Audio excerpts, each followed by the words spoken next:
Kaip naudotis prekių filtrais paieškoje? Pavyzdžiui, ieškodami filė ir paieškoje įvedę raktažodį filė, matysite tik raktažodį atitinkančius asortimento produktus. Siekiant pagreitinti prekių paiešką MyBitFood sistemoje, siūlome pasinaudoti prekių kategorijų filtrais. Kairiajame krašte pateikiami visi galimi paieškos rezultatų filtravimo būdai. Norėdami rasti tam tikro prekės ženklo produktus, juos rasite pasinaudodami prekių filtru pagal prekės ženklą.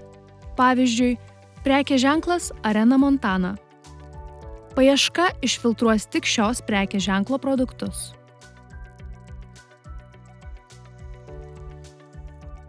Prekes lengviau galite surasti ir pagal prekių grupės filtrą.